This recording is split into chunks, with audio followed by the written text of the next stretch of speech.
everyone. Today's chapter is fourth chapter Dokur, a village on plateau. What is a plateau? A high plain or a tableland is an area of a high land usually consisting of relatively flat terrain that is raised significantly above the surrounding area, often with one side or more sides with deep hills. If you notice Telangana sketch map, you would notice that Telangana state is largely a plateau. You will notice that the entire Telangana Plateau region falls on the wider Deccan Plateau.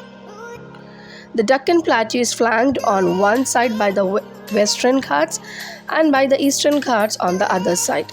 The Deccan Plateau higher in latitude as compared to the eastern coastal areas.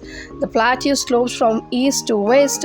Unlike the Krishna Delta, which are flat, plateaus are marked by several small hills, hill ranges and hillocks interspersed with flat areas between them. As a result, cultivation and settlement is possible only in small pockets. This region is also rocky and thin layers of soil. An important aspect of this plateau region is that it receives very low rainfall. Dokur village. Dokur is in the Devarakadra Mandal and is around 25 km away from Mahbub Nagar town. The old name of this village is Dakur and it comes from the word Daku, which means dacoit.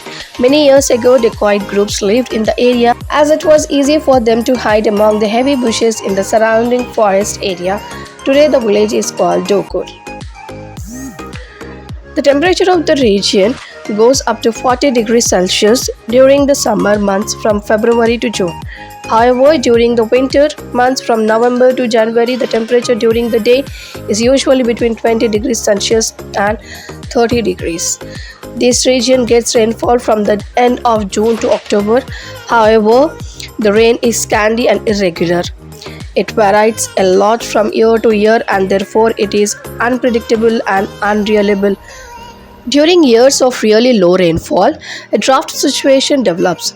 Crops dry away and there is little rainfall to fill the tanks or recharge the groundwater.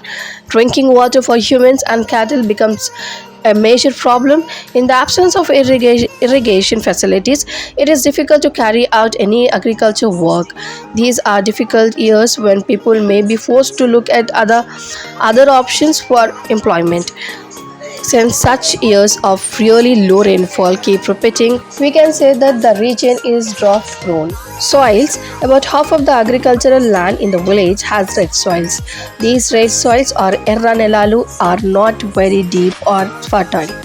They lack many nutrients necessary for growing crops and because of the high sand content, they do not retain much water to help the roots spread firm and wide. These fields have to be left uncultivated for one season after every crop so that they are able to recoup the nutrients from nature. Nilla or shallow black soils with about 60 cm depth, they cover a small part of agricultural land of this village. This soil is suitable for crops, though not as good as regarding the deep black soil type which is available in other parts of the plateau. The black soil type is more fertile and crops can survive in it for long periods because it retains the moisture for a long period. These soils are very hard when dry and sticky when wet. These soils are one of the most productive types of soil. Chaudu and Garasu are the other major soil types. They constitute about 30% of the land area of village. Mostly these are uncultivable and mostly with pebbles. Water sources, tanks and ponds. Peddacheruvu is the main tank in the Dokur village. It gets water only when the tank of Devarakadra is filled, which is tank about 5 km from Dokur village. When Peddacheruvu of Dokur is filled with that water, it flows to other tanks like Chakali, Koyikunta, Vanivampu and Badi and Vampu, which are small tanks close to this place. Is like a chain of pearls. There is a chain of tanks. These tanks are excavated long ago so that rainwater could be stored in a systematic manner, so that it would be used during the months after the monsoon is over. With such low rainfall, people devised this system of a chain tanks to capture as much as water they could. The water these tanks in these tanks also recharge the surrounding wells. The groundwater table is very low in the plateau region, but now everyone wants to rely on bore wells, even though only a few bore wells can be useful. There is a stiff competition for water over the areas, with everyone digging for water. The depth of bore well has increased from 100 to 150 feet earlier. Water is now available after 200 feet in some places and 500 feet in others. Even the farmers with very small holdings are forced to dig bore wells. Digging bore wells is expensive and risky. Mogilina, a small farmer, says that it cost 1 lakh rupees to dig a bore well. He dug 4 bore wells, but only one came into use. To make matter worse, water from the bore well is sufficient only to cultivate 1 acre of land. Similarly, a big farmer in the village, Narendra Reddy, narrated that he dug 15 bore wells for his 20-acre land, but water is available in 2 bores only. Bore wells are expensive and risky, but all farmers have shifted to this system. Earlier, the small farmers had better options from their wells and share of excavated land. Ayakutu land. When the system of tanks was in use, today only large farmers can take the risk and benefit from access to the deep groundwater. Agriculture and crops. Groundnuts and castor are grown in the fields of red soil.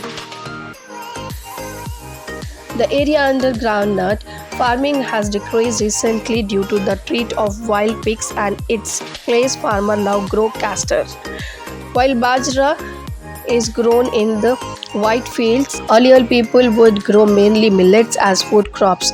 Cotton is grown in the Nella regadi black soils fields.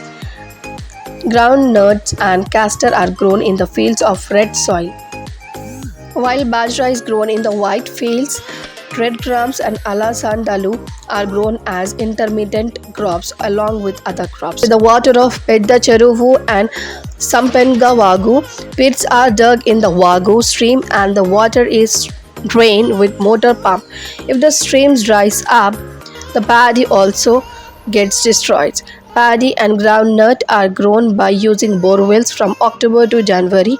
The farmers say that the paddy yield from an acre of land is about 20 to 30 quintals. Over the decade, the cost of agriculture has increased due to increasing prices of chemical fertilizers, pesticides, and the use of harvesters. The use of traditional manicure has drastically reduced. Fruit orchards. Some farmers of Dokur own mango and orange orchards. These crops require less water than paddy and can be grown on the land previously used for groundnut cultivation. They grow some groundnut as intermittent in between the trees cropped during Rabi season. Large farmers in this area use sprinklers for irrigation. Is the land use in Dokur sustainable? Environmentalists believe that we need to plan the use of our land in such a way that remain productive for generations to come. For this, we need to practice sustainable and land use. This requires that the fertile to be maintained and the groundwater remains recharged. There should be a proper balance between forest, pastures, and agricultural land, and so on. Other livelihoods.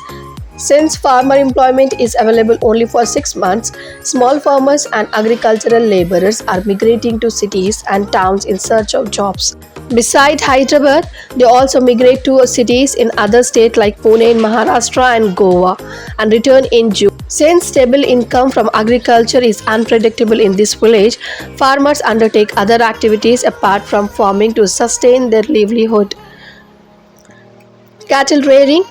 A few farmers of Dokur rear cattle for milk. Milk is sold at cooperatives run by the government. The price of the milk is decided depending on the fat content present in it. They get about 35 to 40 rupees for each liter of milk. Most often, buffaloes are reared for milk.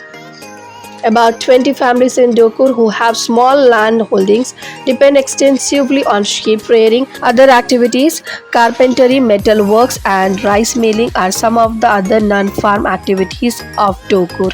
There are 2 families in the village who do the woodwork. They prepare the doors, windows, and roof sheets for the construction of houses. Nowadays, they use electric machines for most work. Prabhat a carpenter of the village, said that he earns about 30,000 per month. There are three families of blacksmith in the village. They prepare agricultural implements and also do welding works. Apart from this, there is also a rice mill. At the same time, there are about 20 families who are in the professional services or government employment. There are also some families who work as drivers or own vehicles which run as taxis. Market and transportation. While the paddy produced in the village is sold in the agriculture market of Devarakadra, the cotton is marketed in Jadcherala and Madanapuram. The village has its own village kantas weighing machine, and many farmers use them as they believe the kantas in the market are often incorrect. One of the problems the farmers face in the arbitrary decision on prices by the traders. Many farmers are dependent on loans from traders for purchasing seeds, pesticides and fertilizers. Hence, they have to accept the price offered by them. Repeated crops failures make the farmers in debt to traders as they cannot return the loans, and there is a risk of losing their lands. Village settlement. There are about 570 families in this village with about 3,400 people as per 2011 census. Of these, about 350 families are of various castes who own most of the land in the village. The remaining 220 families depend mostly upon wage labor either in this village or nearby villages. Their landholding is less than half acre each. All of them are agricultural laborers. As we saw earlier, they also migrate. Out of the 350 families, there are 3 or 4 large farmers with about 30 acres of land. Most other farmers have only about half to 5 acres. Hence, most of the cultivators are small farmers. And walls with mud. Wood was not used much. The new houses use steel, brick and concrete. Stone and mud is easily available from the nearby quarries. The houses of the poor are thatched or have tin sheet roofs. Most houses in the village have electricity connection. Earlier, the people of Doku depends on wells for drinking water. Nowadays, drinking water is supplied through an overhead tank, which draws its water from a bore pump. Water is supplied through taps once every 2 days. All houses have tap connections and have been provided by the government agency. Roads and markets. There are a few shops in the village such as kirana shops, chicken center, vegetable shops, pan shop and so on. Buses ply from Mahbubnagar to Dokur village.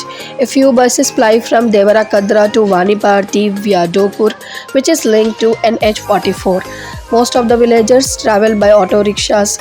Towards the north of the village, there is a railway station where 3 local trains stop. That's all for today. Thank you.